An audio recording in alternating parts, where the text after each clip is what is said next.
Tu ne cuiras pas le chevreau dans le lait de sa mère. La phrase que personne n'a compris depuis 3000 ans. Le monde entier connaît cette phrase, juifs pratiquant ou pas, religieux ou non. Même ceux qui n'ont jamais ouvert une Torah, tu ne mélanges pas le lait et la viande. Des assiettes séparées, des ustensiles séparés, 6 heures d'attente entre le fromage et le steak.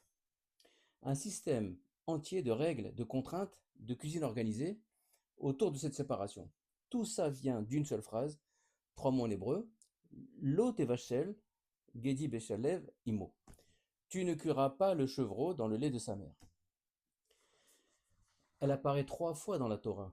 Et depuis 3000 ans, personne, ni les rabbins, ni les sages, ni les commentateurs, n'a posé la question la plus simple qui soit. Pourquoi cette phrase est-elle là? Pas ce qu'elle interdit, pas comment l'appliquer, mais pourquoi elle existe. Ce qu'elle dit vraiment, à qui elle s'adresse. Aujourd'hui, je vous donne la première réponse. Pas celle de la Gemara, pas celle de Rachi, pas celle d'aucun rabbin, celle du texte lui-même. Et cette fois, vous ne lirez plus jamais cette phrase de la même façon. Ce que les religions en ont fait. La phrase apparaît 3 fois. Exode 23, le peuple arrive au Sinaï, Moïse n'a pas encore les tables.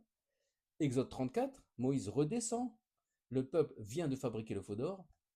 Deutéronome 14, Moïse fait son dernier discours, il va mourir, c'est son testament au peuple.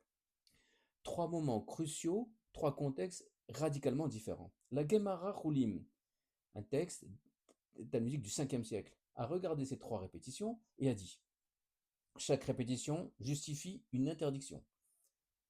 Interdire de cuire viande et lait ensemble, interdire de les manger ensemble, interdire d'en tirer le moins de profit. Rachi, au XIe siècle, a repris et reformulé. Il n'a rien inventé. Il a transmis ce que la Guémara avait établi. Et depuis ce jour, des générations entières ont organisé leur cuisine, leur vaisselle, leur vie quotidienne autour de cette interprétation. Je ne dis pas que ces gens avaient tort de croire. Je dis qu'ils ont répondu à une mauvaise question. Ils ont demandé que fait-on avec cette phrase? Personne n'a demandé qu'est-ce que cette phrase nous dit sur nous. Comme vous le savez, on ne cuit pas dans du lait, jamais, dans aucune génération, dans aucune culture. On cuit dans l'eau, sur le feu, avec de l'huile. On peut rajouter du lait dans une sauce, mais on ne peut pas cuire dans du lait.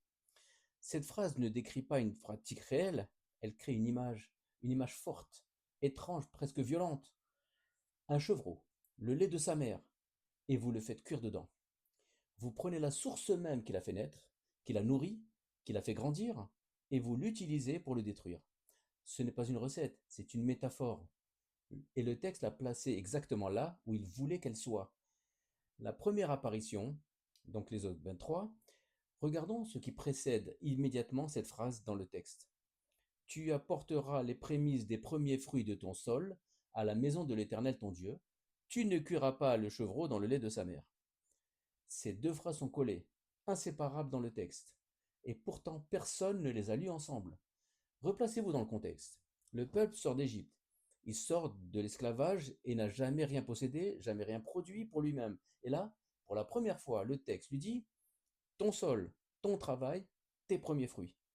C'est un moment de naissance, un moment de commencement. Et à ce moment précis, le texte dit attention, le chevreau, c'est ce qui commence, ce qui naît, ce qui vient de grandir. Le lait de la mère, c'est la source qui a rendu cette croissance possible. Cuire le chevreau dans ce lait, c'est utiliser ce qui vous a construit pour détruire ce que vous êtes en train de devenir. C'est l'image de l'homme qui réussit et qui, dans sa réussite, détruit ce qui l'a fait grandir. Le texte ne parle pas de nourriture, il parle de ce moment précis où l'ego s'empare du commencement. Il dit une chose simple, universelle, intemporelle. Au moment où tu commences à réussir, ne détruis pas ce qui t'a permis d'exister. Ton sol, tes fruits, à la maison de l'Éternel. Il n'y a pas encore de temple, pas encore d'institution, pas de religion. Cette maison, ce n'est pas un lieu, c'est la connaissance que dans ce que tu produis, tu n'es pas seul. Il y a dans ton effort et il y a ce qui ne dépend pas de toi, le soleil, la terre, etc.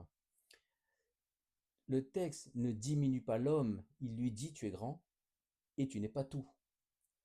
Cette phrase apparaît 3 fois dans la Torah, chaque fois dans un contexte différent. Chaque fois, elle dit quelque chose de différent sur l'homme. Chaque fois, elle parle d'un moment crucial de la vie humaine. La première fois, qu'on vient de voir, c'est le commencement, l'ego et la réussite naissante. Les 2 autres fois, c'est dans mon livre, dans le tome 2, dans ce livre, Les larmes grises de douleur, tome 2. Vous pourrez le découvrir. Parce que ce que la Torah dit dans ces 2 autres moments touche à quelque chose d'encore plus profond et encore plus direct sur ce que nous vivons aujourd'hui. Ce que je peux vous dire maintenant, c'est ceci. La Guémara a regardé cette phrase qui a construit un système. Rachi a transmis ce système. Et pendant 1000 ans, des millions de personnes ont vécu selon ce système, sans jamais entendre ce que la phrase disait vraiment. Ce texte vous parlait de vous, pas de votre assiette. Évidemment, c'est une première, une explication révolutionnaire. Et personne ne vous l'avait dit. Parce que croire ne change rien. Comprendre change tout.